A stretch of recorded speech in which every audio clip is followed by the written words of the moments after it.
The next important feature of JavaScript that I want to discuss is higher order functions.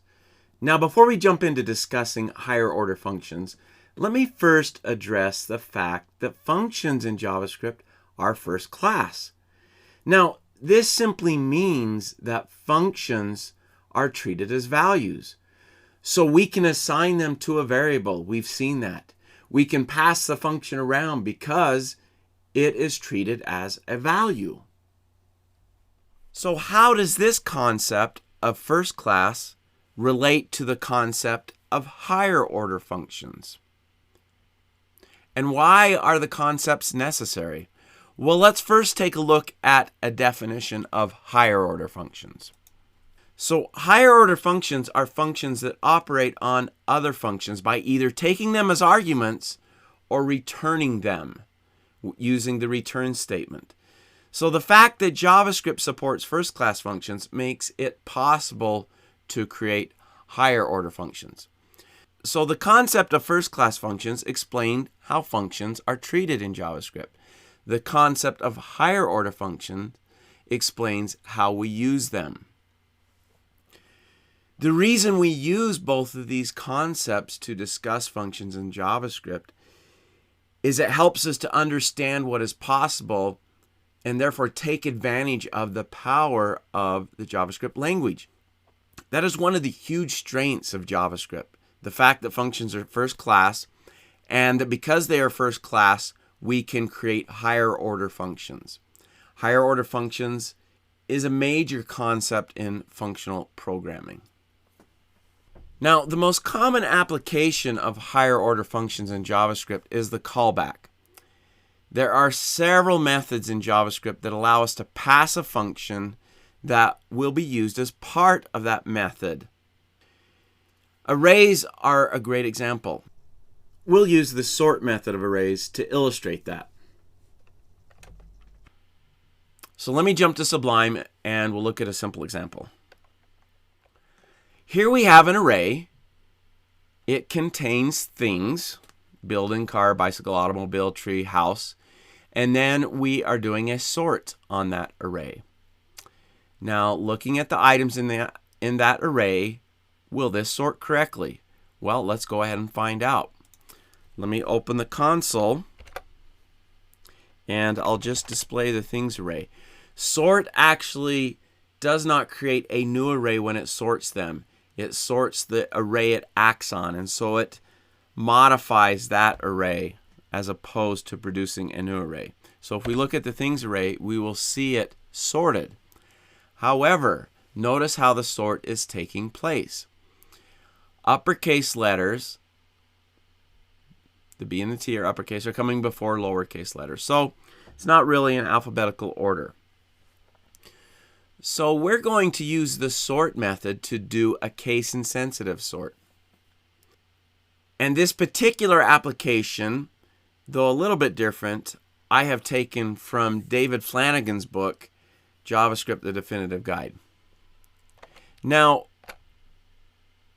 in sort, you can pass in an argument. And the argument which you pass in is a function. Therefore, sort is a higher order function. It has been built to perform its operation with a function that we can pass in. So we could pass in a function here. And the function we pass in needs to be able to receive two values. And then it compares those values. So it's a comparison function. And it receives those two values as arguments and determines which should appear first. Now, the way it does this, the way it determines which should appear first, is if the function returns a negative number, the first argument will appear before the second. If the function returns a positive number, the second argument will appear first. If the function returns a 0, it means the two arguments are equal. So it doesn't matter which appears first. So the function we pass in needs to return a negative number, a positive number, or a 0. So one of three values. And then sort will use that to determine the order it places the items of the array in. So let's begin writing this new function. So obviously we're going to have act on things, and we're going to use sort. Now we're passing in a function, and we will pass in an anonymous function. It has 2 arguments. It will receive 2 arguments from the array at a time, and then it must return a positive number, negative number, or 0 so that sort can determine which order to put the items from the array in.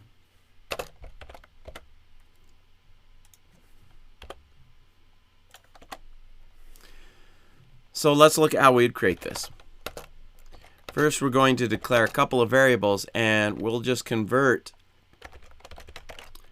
the arguments to lowercase.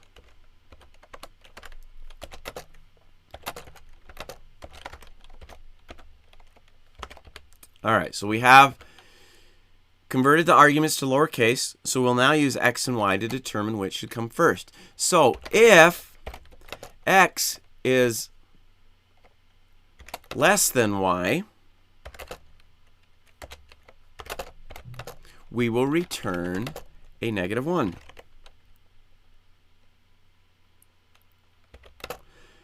Remember, a negative number will indicate that the first argument should come before the second argument. Do another if statement. If y is less than x,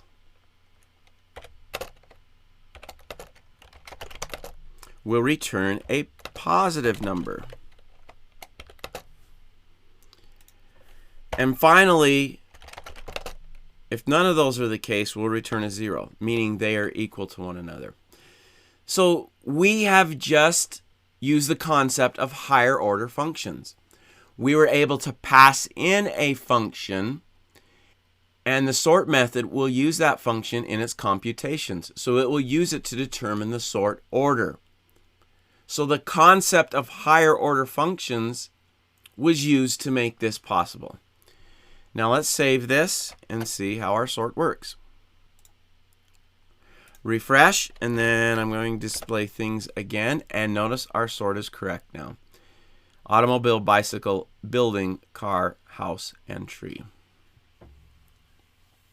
So applying the concept of higher order functions using the sort method. And we see higher order functions everywhere in JavaScript. In the next topic, we're going to dive into callbacks. And without higher order functions, callbacks would not be possible. Let's move on.